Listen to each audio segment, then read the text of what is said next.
खबरता तक पर दिखाई जाने वाले सुपरहिट फिल्मों की कहानियों की श्रृंखला की अगली कड़ी के रूप में मैं जिस फिल्म की कहानी को लेकर आप सबके समक्ष उपस्थित हो रहा हूं, वह फिल्म है सावन की घटा। यह फिल्म 1966 ईस्वी में रुपहले पर्दे पर आई थी और इस फिल्म के निर्देशक थे शक्ति सामंत। इस फिल्म की मुख्य भूमिका मनोज कुमार, शर्मिला टैगोर और मुमताज ने निभाई थी, जबकि खलनायक की भूमिका में थे प्राण और जीवन। वहीं मदनपुरी, पद्मा खन्ना आदि कलाकारों ने इस फिल्म में सहायक कलाकार की भूमिका निभाई थी। यह फिल्म बेहतरीन नृत्य के दृश्य और सुमधुर संगीत से भरा हुआ था। इस फिल्म के संगीतकार थे O.P. नैयर और फिल्म के गानों को स्वरबद्ध किया था आशा भोसले, उषा मंगेशकर, मोहम्मद रफ़ी और महेंद्र कपूर ने। इस फिल्म के प्रमुख गानों की प्रथम कुछ पंक्तियों को मैं आपके आनंद के लिए गुनगुनाता हूँ। जुल्फों को हटा ले चेहरे से, थोड़ा सा उजाला होने दे, सूरज को जरा शर्मिंदा कर, मुँह रात का काला होने दे, जुल्फों को हटा ले चेहरे से। होठों पे हंसी, आँखों में नशा, पहचान है मेरे दिलबर की, जब डाले नजर दिल मोह लिया, क्या बात है इस जादूगर की, आँखों में नशा। खुदा हुजूर को मेरी भी जिंदगी दे दे, बगैर आपके बेहतर है मेरा मर जाना, न होगी सम्मतो जिएगा कैसे परवाना, खुदा हुजूर को मेरी भी जिंदगी दे दे। जरा हौले हौले चलो मेरे साजना, हम भी पीछे हैं तुम्हारे, जरा हौले हौले चलो मेरे साजना, हम भी पीछे हैं तुम्हारे, कैसी भीगी भीगी रुत है सुहानी, कैसे प्यारे नजारे, जरा हौले हौले चलो मेरे साजना, हम भी पीछे हैं तुम्हारे। जो दिल की तड़प ना जाने, जो दिल की तड़प ना जाने, उसी से मेरा प्यार हो गया हो राम जी, उसी से मेरा प्यार हो गया। तो आइए अब जानते हैं क्या है फिल्म सावन की घटा की पूरी कहानी। फिल्म सावन की घटा की शुरुआत एक खूबसूरत वादी में एक कार के कहीं जा रहे होने के दृश्य से होती है। थोड़ी ही देर बाद यह कार दुर्घटनाग्रस्त हो जाती है, जिसमें इसका चालक मर जाता है और एक बच्चा छिटक कर कुछ दूर पर सुरक्षित बच जाता है। बंसीलाल और शमशेर, जिसकी भूमिका क्रमशः साजन और जीवन ने निभाई है, नामक दो गरीब व्यक्ति जो वहाँ से गुजर रहे होते हैं, दुर्घटना के इस दृश्य को देखकर वहाँ चले आते हैं। बंसीलाल उस छोटे बच्चों को अपनी गोद में उठा लेता है, जबकि शमशेर उस कार में मौजूद एक ब्रीफकेस को उठा लेता है, जिसमें ढेर सारे रुपये और जेवर जेवरात भरे हुए हैं। शमशेर बंसीलाल से कहता है कि इस रुपये और जेवर जेवरात को हम दोनों आपस में बांट लेते हैं। इस पर बंसीलाल शमशेर को कहता है कि अगर पुलिस जान जाएगी तो बड़ी आफत आ जाएगी, इसलिए इसे पुलिस में दे दो। तब शमशेर उस कार में आग लगा देता है और बंसीलाल से उस बच्चों को भी लेकर उस कार में जलाकर मार देना चाहता है, ताकि भविष्य में कोई इस घटना का प्रमाण नहीं बचे और वह चैन से इस धन के साथ रह सके। लेकिन बंसीलाल उसे वह बच्चा नहीं देता है। तब शमशेर बंसीलाल से कहता है कि यह बच्चा तुम्हारा और यह धन हमारा, लेकिन ध्यान रहे कि इस बच्चा और कार दुर्घटना दोनों का संबंध बताने वाली कोई बात किसी ग्रामीण को नहीं मालूम होना चाहिए। बंसीलाल इसके लिए राजी हो जाता है। बंसीलाल उस बच्चे को गोपाल नाम देकर अपने बेटे की तरह पालता है, जो अब बड़ा होकर स्कूल जाने लगा है। फिल्म में गोपाल की भूमिका बड़ा होने पर मनोज कुमार ने निभाई है। उसे एक पालतू घोड़ा राजा है जिसे वह अपना दोस्त मानता है। शमशेर, जो अब काफ़ी धनी व्यक्ति हो गया है और वह अब अपने आप को राणा शमशेर कहता है, उसे एक बेटी सीमा है जिसकी भूमिका शर्मिला टैगोर ने निभाई है। सीमा प्रतिदिन गोपाल के घोड़े पर चढ़कर स्कूल जाती है। इस दौरान एक दूसरे को दोनों प्यार करने लगते हैं। गोपाल और सीमा दोनों को आपस में प्यार करते देख राणा शमशेर एक दिन बंसीलाल को बुलाता है और उससे कहता है कि गोपाल और सीमा का आपस में इस तरह से मिलना जुलना ठीक नहीं है। ऐसे में तुम गोपाल को शहर भेज दो। पहले तो बंसीलाल इसके लिए तैयार नहीं होता है, फिर वह कुछ सोचकर शमशेर यानी राणा से कहता है वह अपनी दोस्ती के खातिर उसे बाहर शहर भेज देगा। बंसीलाल यह सोच ही रहा होता है कि गोपाल को शहर कैसे भेजे। तभी एक शहरी जिसने कभी उससे एक घोड़ा खरीदा था, वह दोबारा बंसीलाल के पास घोड़ा खरीदने के लिए आता है। बंसीलाल उसके साथ ही गोपाल को शहर भेज देता है। गोपाल शहर में उस अजनबी के साथ रहकर बड़ा होता है। एक दिन वह अजनबी उससे कहता है कि अब बंसीलाल भी मेरी तरह उम्रदराज हो गया होगा, ऐसे में अब तुम अपने पिता बंसीलाल के पास चले जाओ। इसे सुन गोपाल अपना मुंह लटका लेता है। तब वह अजनबी उससे कहता है कि बंसीलाल ने तुम्हारे घोड़े को बेचा नहीं था, बल्कि उसने घोड़े को मुझे इसलिए दिया था ताकि उस घोड़े के प्रेम के कारण तुम मेरे साथ शहर आ सको। अजनबी से यह बात सुनकर गोपाल एक ट्रक पर सवार होकर अपने गांव अपने पिता से मिलने आ रहा है। तब बीच सड़क पर उसे सीमा मिलती है, जिसकी गाड़ी बीच सड़क पर खराब हो गई है। गाड़ी के पास जाने पर गोपाल सीमा को देखता है, लेकिन वे दोनों एक दूसरे को पहचान नहीं पाते हैं। सीमा के पिता के मुंशी से जब उसे इस लड़की के शमशेर राणा की बेटी सीमा, जिसे वह बचपन में प्यार करता था, होने की जानकारी मिलती है, तब वह उससे चुगलबाजी करने लगता है और गाना गाकर उसे रिझाने लगता है।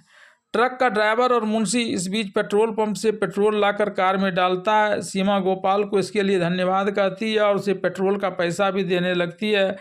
तब गोपाल कहता है कि पैसे तो उसके पास भी बहुत हैं, लेकिन हाँ, यह चॉकलेट चलेगा। और फिर वह आधा चॉकलेट खुद और आधा चॉकलेट सीमा की तरफ बढ़ा देता है, जिससे सीमा को अपने बचपन के मित्र गोपाल की याद आ जाती है।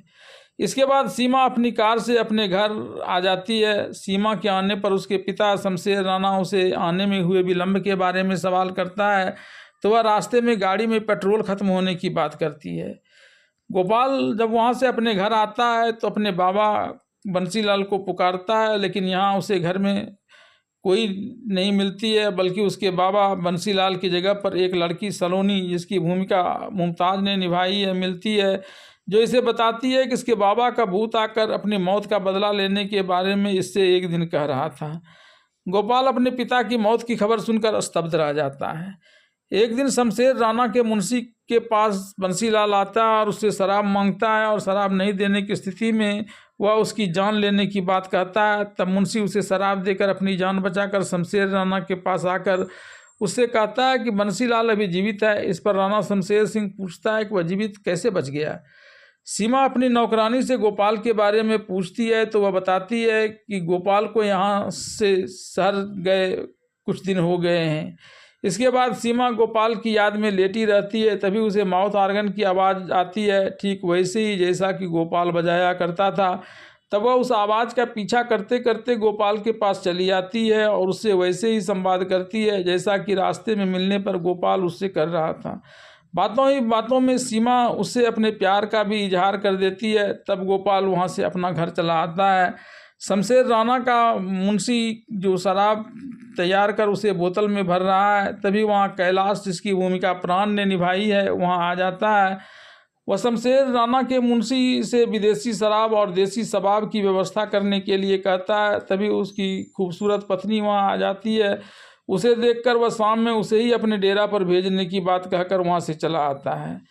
घर आकर गोपाल अपनी बंदूक लेकर बैठा कुछ सोच रहा है। तभी उसे किसी के वहाँ आने की आट होती है और वह कौन है करते हुए उसका पीछा करता है। तब सलोनी उसके पास आकर एक बार फिर से उसके पिता बंसीलाल के भूत के आने की बात करती है। गोपाल अपने टूटे फूटे घर की मरम्मत कर रहा होता है। तभी सलोनी चाय लेकर उसके पास आती है और जल्दी चाय पीने के लिए कहते हुए देर होने पर इसके ठंडा होने की बात करती है। तब गोपाल उसे ठंडा होने की स्थिति में फिर से गर्म होने की बात बोलता है। गोपाल के मुंह से गर्म होने की बात सुन सलोनी उसे उलाहना देते हुए कहती है कि सभी की तरह वह भी इससे गर्म मिजाजी और तुनुक मिजाजी मानता है। इस पर गोपाल उसे एक अच्छी लड़की बताता है और प्यार के 2 बोल बोलता है। सलोनी जो उस समय स्नान करने जा रही होती है, स्नान करने के दौरान गोपाल के प्यार होने की खुशी में गाना गाती है। तभी कैलाश वहां आ जाता है, उससे बदतमीजी करने लगता है। बातों ही बातों में सलोनी उसे उसके घोड़े से पानी में गिरा देती है और खुद वहां से भाग जाती है। एक दिन सीमा गोपाल को लेकर अपने पिता के पास आती है। गोपाल सीमा के पिता शमशेर राणा से अपने पिता बंसीलाल की मौत हो जाने के बारे में पूछता है।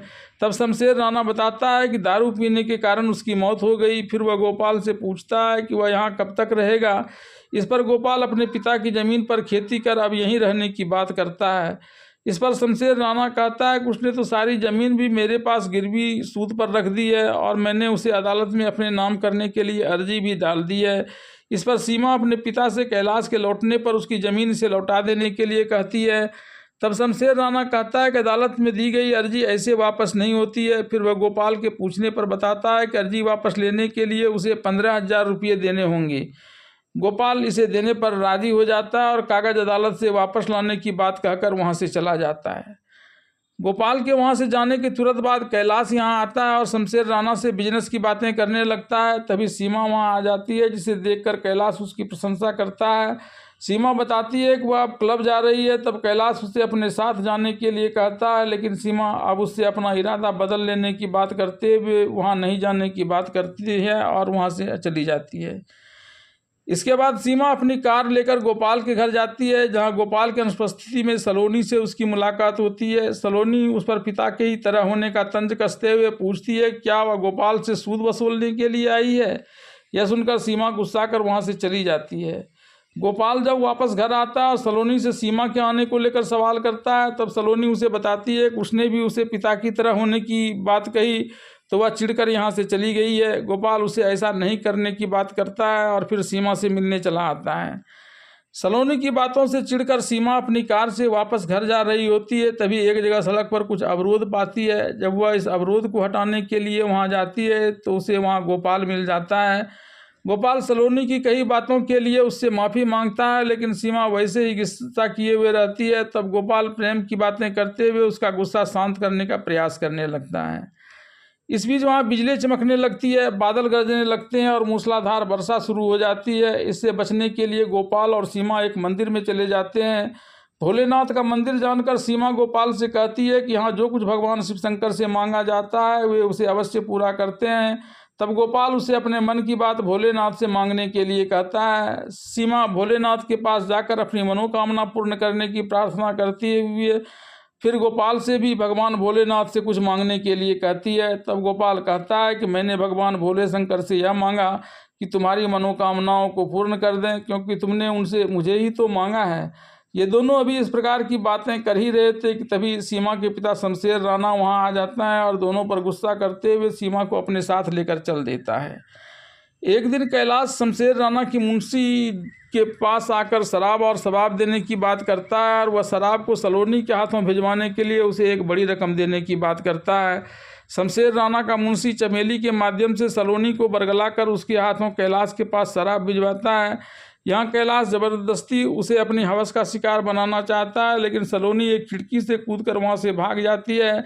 तब कैलाश घोड़े पर सवार होकर भाग रही सलोनी को चाय के बागान में पकड़ लेता है और उसे अपनी हवस का शिकार बनाने का प्रयास करने लगता है। तभी गोपाल वहां आ जाता है और कैलाश का हंटर छीनकर तोड़ देता है और वहां से भागने के लिए मजबूर कर देता है।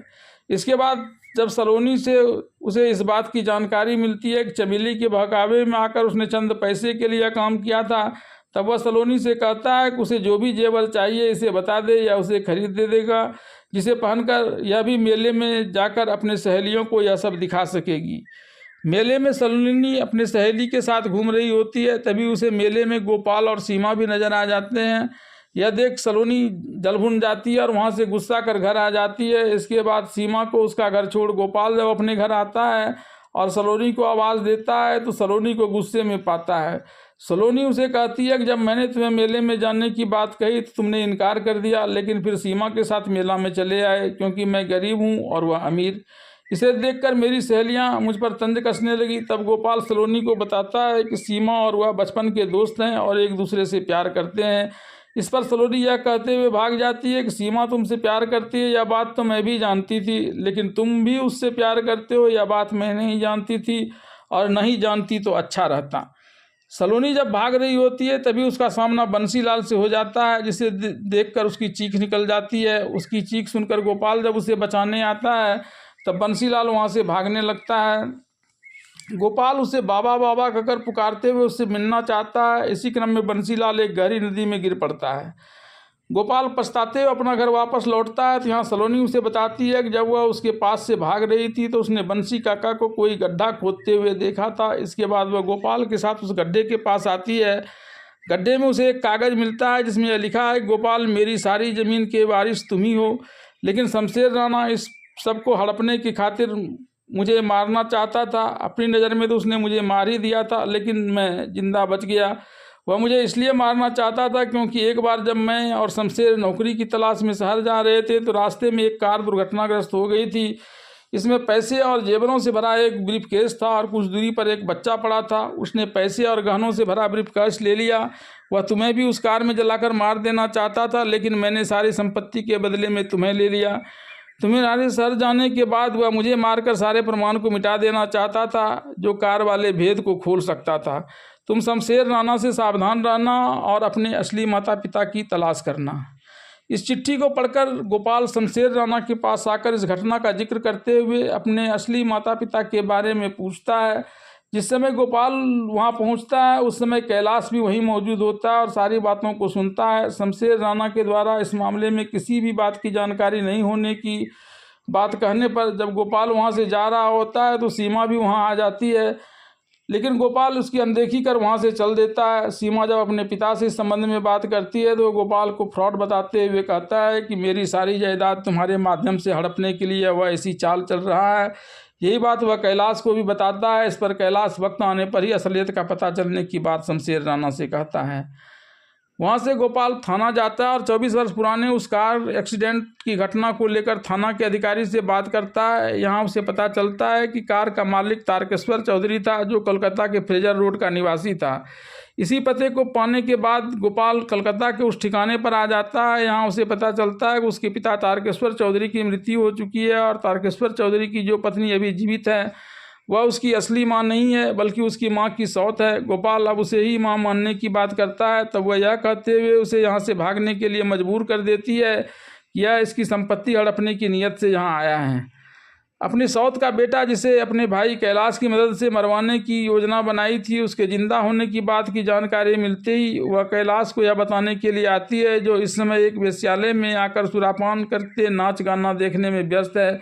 जब यह इस पर गुस्सा करते हुए उस राज की बात बताती है कि इसने अभी सौत के बेटे को यहाँ से भगा दिया था, तब कैलाश कहता है कि तुमने ठीक किया, लेकिन इस बात का एक राजदार अभी जिंदा है। तब उसकी बहन यानी गोपाल की सौतेली माँ कहती है उसे भी पैसे का मुंह देकर उसका मुंह बंद कर दो। इस पर कैलाश कहता है हर काम पैसे से नहीं होता है, इसके लिए उसे उसकी बेटी से शादी करनी होगी। सौतेली माँ के पास से जब गोपाल वापस आता है तो रास्ते में इसकी मुलाकात सीमा से होती है। या सीमा से यह कहते वहाँ चला जाता है कि तुम अमीर बाप की बेटी हो और मैं बहुत गरीब हूँ, इसलिए तुम मुझसे प्यार करने की बात भूल जाओ। फिर यह चाय बागान में लेट कर कुछ सोचने लगता है। तभी सलोनी वहाँ आ जाती है।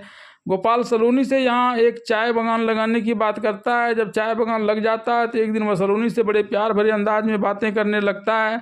तब सलोनी उसे एक कहानी करने की बात करते हुए बीच में ही उसे अधूरा छोड़कर चली जाती है। इसके बाद गोपाल एक तांगे पर चाय की बागान से कुछ सामान लेकर शहर जाने लगता है। तब बीच रास्ते में ही सीमा उसके तांगे पर आकर मिलती है और हर हाल में उससे प्यार करने की बात करते हुए तरह तरह से इसका इजहार भी करने लगती है। अपनी बहन के पास से कैलाश राणा साहब के चाय बागान में आता है और उसके मुंशी को लेकर गोपाल के चाय बागान में जाकर उसके चाय बागान में काम करने वाले सलोनी को छोड़कर अनबी सभी औरतों को बहकाकर अपनी चाय बागान में काम पर लगा लेता है।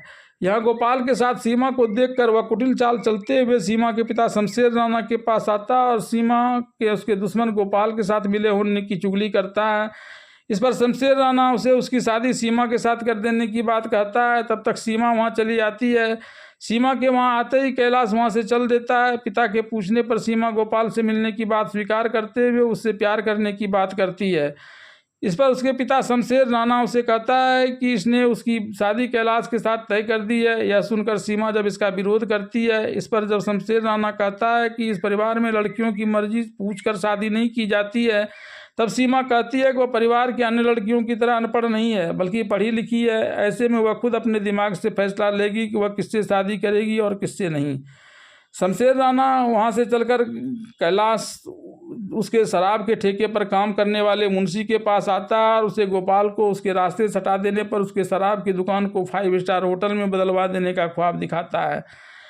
इसके बाद वह मुंशी एक रात छिपकर गोपाल के घर में आग लगा देता है, जिससे घर धू धू कर जलने लगता है। इस आग की गर्मी से जब गोपाल की नींद टूटती है और वह घर में आग लगा हुआ पाता है, तब वह तुरंत पहले सलोनी को फिर अपने घोड़े राजा को उस आग से बचाते हुए सुरक्षित बाहर निकाल लेता है। सुरक्षित बाहर निकलने पर गोपाल अभी यह सोच ही रहा होता है कि यह किसकी करतूत हो सकती है। तभी सलोनी इस घटना को सीमा की करतूत बताते हुए कहती है कि अपने पिता के फायदा के लिए सीमा उससे मिलकर उसे अपने झूठे प्यार में फंसाकर मार देना चाहती है, ताकि इसके बाद उसकी सारी संपत्ति पर उसका और उसके पिता का अधिकार हो सके। यह सुनकर जब गोपाल सलोनी से सीमा को लेकर ऐसी बातें नहीं करने के लिए कहता है, सलोनी से जरूर करने की बात करती है। इससे गुस्सा कर गोपाल उसके गाल में एक चांटा मार देता है। तब सलोनी रोते हुए उससे कहती है, अगर तुम्हें मेरी बात का विश्वास नहीं हो रहा तो जाकर पता कर लो, सीमा तुमसे नहीं कैलाश से शादी करने वाली है। और ऐसा कहकर वह वहाँ से भाग जाती है। सलोनी के वहाँ से जाने के बाद जब गोपाल खिन्न मन से वहाँ अकेला बैठा हुआ रहता है, तभी सीमा उसके पास आती है और उससे प्यार भरी बातें करने लगती है। इसे सुनकर गोपाल एकदम से भड़क जाता है और उस पर अपने पिता से मिलकर इसकी सारी जायदाद को हड़पने और इसे मारने के उद्देश्य से इस घर में आग लगाने की साजिश में शामिल होने का आरोप लगा देता है। हालांकि सीमा गोपाल की इस बात से इनकार करते हुए उसके प्यार में आकर उसके साथ रहने के उद्देश्य से अपने पिता के घर से भागकर यहाँ आने की बात करती है। लेकिन जब गोपाल उसकी इस बात पर भी विश्वास नहीं करता है, तब वह गुस्सा कर वहाँ से चली जाती है और अपने पिता से कैलाश के साथ ही शादी करने के लिए राजी हो जाने की बात बता देती है। सीमा के कैलाश के साथ शादी करने के लिए राजी हो जाने के बाद उसका पिता शमशेर राणा कैलाश को लेकर उसकी बहन, जो गोपाल की सौतेली माँ भी है, के पास आकर अपनी बेटी सीमा की शादी कैलाश के साथ करने की बात बताते हुए यह शादी कल ही करने की अनुमति मांगता है, क्योंकि पढ़ी लिखी होने के कारण सीमा शादी को लेकर अपना विचार कभी भी बदल सकती है। तब वह अभी खुश होते हुए कैलाश से अपने ससुर के पांव छूने के लिए कहती है। कैलाश अपने ससुर शमशेर राणा का पैर छूता है। तब वह उसे सोने के हार में लगी हुई एक कीमती घड़ी उपहार स्वरूप देता है और वहाँ से शादी की तैयारी करने चला आता है। गोपाल के चांटा मारने से दुखी सलोनी अपनी चाय बगान की सहेली लीना के पास आकर सारी बातें बताती है। इस पर उसकी सहेली लीना उसे कहती है कि तुम यहीं रहो, गोपाल ने तुम्हें चांटा मारा है तो इसका मतलब है कि वह तुमसे प्यार भी करता है। ऐसे में वह जल्दी ही तुम्हारी मनुहार करने के लिए यहाँ आएगा। इसके बाद वह अपने भाई यानी शमशेर राणा के शराब के ठेके का मुंशी, जिसकी नज़र सलोनी पर है और जो इसे कैलाश की खिदमत में पेश कर अच्छी कमाई करना चाहता है, वह अपनी बहन लीना को बहकावे में लेकर उसकी सहेली सलोनी को अपने घर बुला लेता है। सलोनी के यहाँ आने पर वह बहसी कैलाश को अपने घर बुला लेता है। जब रात में कैलाश यहाँ आकर सारे दरवाजे को बंद कर सलोनी के पास आने लगता है, तब सलोनी उसके आने की आहट को गोपाल के आने का आहट मानकर उसे मनाने के लिए आना समझती है और उसके प्रति प्रेम की बातें करने लगती है। लेकिन जैसे ही बहसी कैलाश का हाथ उसके शरीर को छूता है, वैसे ही मुड़ कर देखती है तो सामने कैलाश को पाती है। उस पर गुस्सा कर वह यहाँ से भागने का प्रयास करने लगती है, लेकिन भागने के सभी दरवाजे बंद होने के कारण वह भाग नहीं पाती है और कैलाश उसे अपनी हवस का शिकार बनाकर वहाँ से चला जाता है। सलोनी की चीखने की बात की जानकारी होते ही गोपाल राइफल लेकर घोड़े पर सवार होकर सलोनी के रह रहे स्थान पर आता है और यहाँ सलोनी की आवाज़ देते हुए उसे ढूंढने लगता है। लेकिन तब तक बहुत देर हो चुकी थी। सलोनी की अस्मत को कैलाश लूट चुका था और सलोनी ने फांसी लगाकर आत्महत्या कर ली थी। इस दृश्य को देखकर गोपाल सलोनी या तुमने क्या क्या कहकर पश्चाताप करने लगता है। तभी उसे वहाँ सोने की एक हार और उसमें लगी हुई एक कीमती घड़ी पड़ी मिलती है। इसके बाद उसे कैलाश के बंगले के चौकीदार से इस बात की जानकारी मिलती है कि उसने कल शाम कैलाश को इधर आते हुए देखा था। यह बात सुन गोपाल कैलाश से बदला लेने के लिए निकल पड़ता है। सलोनी के साथ दुष्कर्म कर कैलाश वहां से भागकर सीमा के साथ ब्याह करने के लिए दुल्हा के वेश में पूरे सज धज कर जा रहा होता है। सीमा के पिता शमशेर राणा वर और बारातियों का स्वागत करते हुए कैलाश को ब्याह मंडप तक पहुंचा देता है। एक पंडित कैलाश और सीमा के ब्याह की रस्म अदायगी करवा रहा था, तभी सीमा की लाश उठाए गोपाल वहां आ जाता है। इस पर शमशेर राणा और कैलाश उसे भला बुरा कहते हुए विवाह स्थल से जाने के लिए कहता है। तब गोपाल सलोनी के इस आत्महत्या के लिए जिम्मेवार हत्यारे को सजा दिए बिना यहाँ से नहीं जाने की बात करता है। इस पर जब सीमा का पिता शमशेर राणा उसे सलोनी के हत्यारे को लेकर सवाल करता है तो गोपाल कैलाश का नाम लेता है। इस पर कैलाश गोपाल पर यह आरोप लगा देता है कि वह हम सभी से बदला लेना चाहता है। वह नहीं चाहता है कि सीमा के साथ मेरी शादी हो, वह हम सब की बर्बादी और आपकी जायदाद हड़पना चाहता है। अपने इस उद्देश्य की पूर्ति के लिए ही इसने यह षड्यंत्र किया है। तब गोपाल कैलाश को सोने की हार और उसमें लगी हुई एक कीमती घड़ी दिखाकर उसके हत्यारे होने का प्रमाण देता है। तब सीमा और उसके पिता शमशेर राणा दोनों गोपाल के पास आकर उस घड़ी को देखते हैं। शमशेर राणा के कैलाश से कहता है कि यह तो वही घड़ी है जिसे इसने उपहार स्वरूप उसे दिया था। इस पर कैलाश घड़ी के चोरी हो जाने की बात कहता है और शमशेर राणा के यह पूछने पर कि तुमने यह बात मुझे बताई क्यों नहीं, वह अपनी दीदी यानी गोपाल की सौतेली माँ को इस बात की जानकारी देने की बात बताता है, लेकिन वह उसकी दीदी कैलाश के इस बात से इनकार कर देती है। इसके बाद गोपाल समूह से कहता है कि दरअसल उसने अपनी दीदी यानी मेरी सौतेली माँ को भी इस बारे में कुछ नहीं बताया था। गोपाल के द्वारा कैलाश की बहन को अपनी सौतेली माँ बताने पर शमशेर राणा और सीमा उसे इस रहस्य पर से पर्दा हटाने के लिए कहते हैं। तब वह इन दोनों भाई बहनों की करतूत को उजागर करते हुए कहता है कि दरअसल मेरे पिता तारकेश्वर चौधरी की पूरी संपत्ति हड़पने के उद्देश्य से इस दोनों भाई बहन ने एक षड्यंत्र के तहत मुझे एक कार में भेजकर उसे दुर्घटनाग्रस्त कर मारने की योजना बनाई थी, लेकिन दैव योग से मैं बच गया, जिसके बाद की सारी कहानी आप जानते हैं। गोपाल के मुंह से यह बात सुन सीमा और उसके पिता शमशेर राणा को कैलाश के इस छलावे का एहसास होता है कि वह एक गिरा हुआ इंसान है जो सीमा की शादी कर इसकी सारी संपत्ति हड़प कर अय्यासीपूर्ण जीवन जीना चाहता है। तब कैलाश इस अवसर का फायदा उठाकर वहां से भाग जाता है। जब गोपाल उसका पीछा करते अपने घोड़े से गिर कर घायल हो जाता है, तब कैलाश उसे अपनी जीभ से कुचलकर मार देने का प्रयास करता है, लेकिन गोपाल उसके ऐसा करने के हर प्रयास से खुद को बचा लेता है। फिर वह एक लोहे का रॉड लेकर गोपाल की जान लेने के लिए आता है। तब गोपाल भी अपना बेल्ट निकालकर उससे भिड़ जाता है। दोनों के बीच जमकर लड़ाई होती है।